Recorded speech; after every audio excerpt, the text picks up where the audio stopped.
எல்லாருக்கும் வணக்கம். இப்ப ரீசெண்டா இந்த திருப்பரங்குன்றம் அந்த பிரச்சனை அப்படிங்கிறது கண்டிப்பா உங்க எல்லாருக்குமே தெரிஞ்சிருந்திருக்கும் அப்படின்னு நான் நினைக்கிறேன். ஸோ இந்த வீடியோல ஆரம்பத்துல இருந்து முடிவு வரைக்கும் என்னெல்லாம் நடந்துச்சு அப்படிங்கிறத நம்ம முடிஞ்ச அளவுக்கு நம்ம கவர் பண்ணுவோம். ஸோ இந்த திருப்பரங்குன்றம் ஹில் அப்படிங்கிறது பார்த்தோம் அப்படின்னா பேசிக்கலி ஹிந்துஸ்க்கும் முஸ்லிம்ஸுக்கும் நடுவுல ரிவால்வ் ஆகிட்டு இருக்கக்கூடிய ஒரு ப்ராப்ளமா இருக்கு. அப்படிங்கிறதுனால தான் இதுக்கு இவ்வளவு ஒரு சென்சிட்டிவிட்டி அப்படிங்கிறது இருக்கு. இந்த திருப்பரங்குன்றம் ஹில் அப்படிங்கிறது பார்த்தோம்னா ஒரு இன்ட்ரெஸ்டிங்கான ஒரு விஷயம் சொல்றேன். இதை பத்தி இவ்வளவு பொலிட்டீஷியன்ஸு, போலீஸு, ஜட்ஜஸ், கோர்ட்டு இதெல்லாம் இன்வால்வ் ஆயிருக்கு. இன்ஃபேக்ட் சொன்னா கோர்ட்ஸ் கூட சொல்லலாம். ஹை கோர்ட், சுப்ரீம் கோர்ட் இது எல்லாமே இன்வால்வ் ஆயிருக்கு. ஆனா அந்த பகுதியில் இருக்கக்கூடிய ஹிந்து மக்களும் முஸ்லீம் மக்களும் ரொம்ப ரொம்ப ரொம்ப ரொம்ப ஒற்றுமையா இருக்காங்க. ரிலீஜியஸ் ஹார்மோனி, பீஸ் எல்லாமே கரெக்டா பெர்ஃபெக்டா இருக்கு. இன்னைக்கு நேத்து கிடையாதுங்க, பல வருடங்களா ஹிந்துஸும் முஸ்லிம்ஸும் ஒற்றுமையா அந்த இடத்துல இருக்காங்க அப்படிங்கறதுதான் உண்மையிலேயே ரொம்ப ரொம்ப ஆச்சரியமான ஒரு விஷயம், பாசிட்டிவான ஒரு விஷயம், பிளசண்டான ஒரு விஷயம். அங்க இருக்கக்கூடிய மக்களுக்கு எந்த பிரச்சனையுமே இல்ல, மனசளவுல எந்த விதமான ஒரு கசப்போ மன உளைச்சலோ பாதிப்போ இருக்கிற மாதிரி தெரியல அப்படிங்கறதா உண்மையான ரிப்போர்ட். பட் ஆக்சுவலா என்ன ப்ராப்ளம் அப்படின்னு பார்த்தோம்னா 1947க்கு முன்னாடில இருந்தே இந்த பிரச்சனை இருந்திருக்கு. எதுல? அந்த திருப்பரங்குன்றம் மலையில, அந்த திருப்பரங்குன்றம் ஹில்ல முருகனுக்கு 6 படைகள் அப்படின்னு சொல்லுவாங்க. அதுல முதல் படை அப்படிங்கிறது இந்த திருப்பரங்குன்றம் மலை தான். என்ன ப்ராப்ளம் அப்படின்னா இந்த திருப்பரங்குன்றம் மலை அப்படிங்கிறது மதுரையில இருக்கு. அதை முதல் நம்ம தெரிஞ்சுக்கணும். 3 முக்கியமான விஷயங்கள் இந்த திருப்பரங்குன்றம் மலையில இருக்கு. சுப்பிரமணிய சுவாமி கோயில், காசி விஸ்வநாதர் கோயில், சிக்கந்தர் பாதுஷா தர்கா, இது 3மே இருக்கு. இந்த கடைசியா நான் சொன்ன தர்கா அப்படிங்கிறது முஸ்லிம்ஸோடது, மிச்ச 2ம் ஹிந்துஸோடது. இப்ப என்ன விஷயம் அப்படின்னா இந்த ஹில்லுல ஒரு சில பகுதிகள் முஸ்லிம்ஸுக்கும் ஒரு சில பகுதிகள் ஹிந்துஸுக்கும் இருக்கு. நான் வீடியோ போக போக சொல்றேன், உங்களுக்கு புரியும். அதனாலதான் இப்ப என்ன ப்ராப்ளம் அப்படின்னா ஒரு சில தலைவர்கள் என்ன பண்ணிட்டாங்க, வார்த்தையை விட்டுட்டாங்க. குறிப்பிட்டு சொன்னா ஒரு தலைவர் இது சவுத்தோட அயோத்தியா அப்படிங்கிற மாதிரி சொல்ல போனதுனால நேச்சுரலாவே அதுக்கு மேல ஒரு ரிலீஜியஸ் சென்டிமெண்ட், என்ன சொல்றது, ஒரு மாதிரியான ஒரு பதட்டமான சூழ்நிலை நேச்சுரலாவே கிரியேட் ஆயிடுச்சு. இல்லை இவங்க விட்ட வார்த்தைனால கிரியேட் ஆச்சு, நீங்க எப்படி வேணா வச்சுக்கலாம். என்ன நான் சொல்ல வரேன் அப்படின்னா அயோத்தியா அப்படிங்கிறது உங்களுக்கு தெரியும், ஹிந்து முஸ்லிம்ல ஒரு பெரிய பிரச்சனை, கலவரமான ஒரு விஷயம் தான் அந்த அயோத்தியா அப்படிங்கிற ஒரு விஷயம் இல்லையா? அது உங்களுக்கு தெரிஞ்சிருந்திருக்கும். அப்ப இங்க பார்த்தோம் அப்படின்னா இது ஒரு பெரிய விஷயமா போயிட்டு இருக்கு அப்படின்னு சொன்னாங்க. அதுக்கப்புறம் தான் முருகன் கான்ஃபரன்ஸ்லாம் வச்சாங்க. நான் போக போக உங்களுக்கு அடுக்கடுக்கா சொல்றேன், உங்களுக்கு புரியும். எதுக்காக நான் சொல்ல வரேன்னா அந்த மலையில ஒரு சில பகுதிகள் ஹிந்துஸுக்கும் ஒரு சில பகுதிகள் முஸ்லிம்ஸுக்கும் போகுது. பெரிய ஆச்சரியம் என்னன்னா கோயிலுக்கு வெளியில பார்த்தோம்னா ஹிந்துஸ் அண்ட் முஸ்லிம்ஸ் 2 பேருமே கடைகள் போட்டிருக்காங்க. அதான் நான் சொல்ல வரேன். அதனாலதான் இப்ப 144 தடை போட்டாங்க, 144 தடை போட்டாங்க அப்படின்னா மக்கள் எல்லாம் கூட முடியாது. அதனால இவங்க பிசினஸ் எல்லாம் பயங்கரமா பாதிக்கப்பட்டுச்சு. பட் எனிவே கோயிலுக்கு வெளியே ஹிந்துஸும் கடைகள் போட்டிருக்காங்க, முஸ்லிம்ஸும் கடைகள் போட்டிருக்காங்க அப்படின்னு தான் சொல்றாங்க. 1923ல இந்த மலையில யாருக்கு எது பங்கு அப்படிங்கிற ஒரு பிரச்சனை வந்திருக்கு.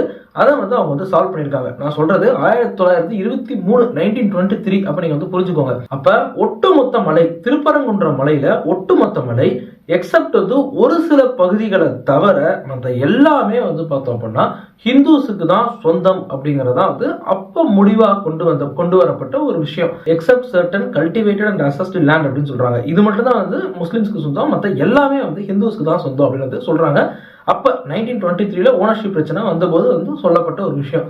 திருப்பரங்குன்றம் மலை அப்படிங்கிறத சிக்கந்தர் மலை அப்படின்னு சொல்லி பேரை மாத்தணும் அப்படின்னு சொல்லி ஒரு சில கூட்டங்கள் சொன்னாங்க. அதுக்கு மிகப்பெரிய எதிர்ப்பு வந்துச்சு. அந்த மலையில ஒரு சில பகுதிகளை எப்படி நீங்க முஸ்லிம்ஸுக்கு சொந்தம் அப்படிங்கிறதுனால ஒட்டுமொத்த மலை திருப்பரங்குன்றம் மலையவே எப்படி நீங்க சிக்கந்தர் மலைன்னு மாத்துவீங்க அப்படின்னு சொல்றாங்க. சிக்கந்தர் அப்படிங்கிறது வேற ஒண்ணும் இல்ல, அந்த மாஸ்க் நான் சொன்னேன் பாத்தீங்களா, அந்த மாஸ்க் சிக்கந்தர் பாதுஷா தர்கா, அதுதான் அது பேர்லயே மாத்தணும் அப்படிங்கிற மாதிரி சொன்னாங்க. அதுக்கு எதிர்ப்பு வந்துச்சு. அதுக்கப்புறம் என்னாச்சு அப்படின்னா அந்த சைடு, அதாவது இந்த மலை பகுதிகளில் அனிமல் சாக்ரிஃபைஸ் பண்ற பழக்கம் இருந்திருக்கும் போல, அனிமல் சாக்ரிஃபைஸ் பண்ணக்கூடாது அப்படின்னு சொல்லி ஒன்னு சொல்லியிருக்காங்க. அதுல ஒரு பிரச்சனை வந்திருக்கு. ஆக்சுவலா பார்த்தோம் அப்படின்னா அந்த மலையில மீட்டை என்ன பண்ணிருக்காங்க, சாப்பிட்டுருக்காங்க. அந்த போட்டோஸ்லாம் வெளியே வந்திருக்கு. இதை ஒரு பர்டிகுலர் எம்பி அவரு தூண்டுதல்லாம் இதெல்லாம் பண்ணுச்சு அப்படின்னு சொல்லி ஒரு பிரச்சனை போச்சு. அதனாலதான் அது மிகப்பெரிய ஒரு பிரச்சனையா அப்ப ஆயிடுச்சு. அந்த மீட் மாமிசம் அசைவம் சாப்பிட்டது ஒரு பெரிய ஒரு பிரச்சனையா ஆயிடுச்சு. அதுக்கப்புறம் தான் இவங்க என்ன பண்ணாங்க அப்படின்னா ஜூன் 22ஆம் தேதி முருகன் கான்ஃபரன்ஸ் அப்படின்னு சொல்லி ஒன்று கொண்டு வந்தாங்க. அதான் முருகன் மாநாடு அப்படின்னு சொல்லி கொண்டு வந்தாங்க. அது ஒரு பெரிய ஒரு விஷயமா போச்சு. முருகன் மாநாடு அப்படிங்கிறது ஒரு பெரிய கட்சி அவங்களாம் வந்து இன்வால்வ் பண்ணாங்க. ஓகே, அதெல்லாம் உங்களுக்கு வந்து தெரிஞ்சிருக்கும். நீங்க வந்து கேட்கலாம், இது எங்க பிரச்சனை இருக்கு அப்படின்னா, இந்த மலையில வந்து அடிவாரத்துல இருக்கிறது வந்து, இந்த மலையில வந்து கீழ்ப்பகுதியில் இருக்கிறது வந்து பார்த்தோம் அப்படின்னா சுப்பிரமணிய சுவாமி கோயில், மேல இருக்கிறது வந்து பார்த்தோம் அப்படின்னா சிக்கந்தர் பாதுஷா மாஸ்க். ஓகேவா? ஓகே, இப்போ வந்து பார்த்தோம்னா இதுல லேட்டஸ்டா வந்து கட்டப்பட்டது வந்து பார்த்தோம்னா இந்த மாஸ்க் தான் அப்படின்னு சொல்றாங்க.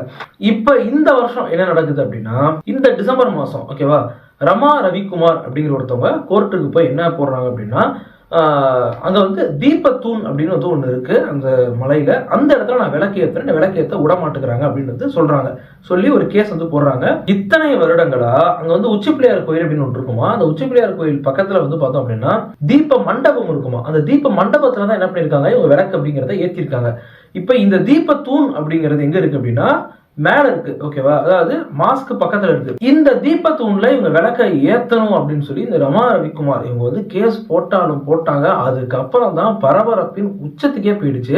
என்ன பெரிய ஆச்சரியம் அப்படின்னா, கோர்ட் வந்து இவ்வளவு வருஷங்களா இங்க வந்து என்ன பண்ணிருக்காங்க அப்படின்னா இந்த உச்சி பிள்ளையார் கோயில் கிட்ட தான் வந்து ஏத்திருக்காங்க. பட் இப்ப வந்து தீபத்தூண் அப்படிங்கறத ஏத்த போகும்போது தீபத்தூண் வந்து மேல இருக்கு. ஓகேவா? அதை நீங்க வந்து புரிஞ்சுக்கணும். மாஸ்க் கிட்ட இருக்குன்னு நினைக்கிறேன். சோ அங்க ஏத்தும் போது என்ன ஆயிடுது அப்படின்னா, அதுக்கு இந்த கோயில் அத்தாரிட்டிஸ் ஒத்துக்கல, ஸ்டேட் போலீஸ் ஒத்துக்கல, ஸ்டேட் கவர்மெண்ட் ஒத்துக்கல, நம்ம கவர்மெண்ட் ஒத்துக்கல, யாருமே இதுக்கு ஒத்துக்கல. ரமா ரவிக்குமார் கோர்ட்டுக்கு போயிடுறாங்க. கோர்ட் என்ன சொல்லிடுறாங்கன்னா, அந்த இடம் அப்படிங்கிறது முழுக்க ஹிந்துஸ்க்கு சொந்தமான இடம். இது தீபத்தூண் அப்படிங்கிற அந்த இடம் வந்து ஹிந்துஸ்க்கு மட்டுமே சொந்தமான இடம்.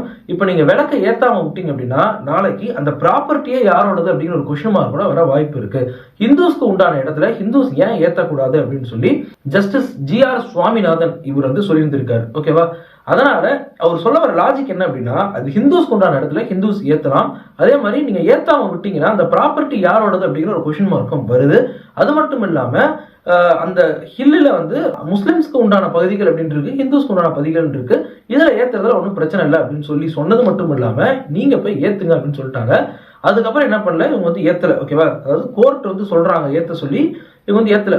என்ன கோர்ட் என்ன சொல்றாங்க அப்படின்னா, ஒரு ஆளு அவங்களோட 10 சிஐஎஸ்எஃப் போலீஸ் பெர்சனல், அதாவது போலீஸ் பாதுகாப்போட ஒரு ஆளை நான் ஏத்த விடுறேன் அப்படின்னு சொல்லி சொல்றாரு.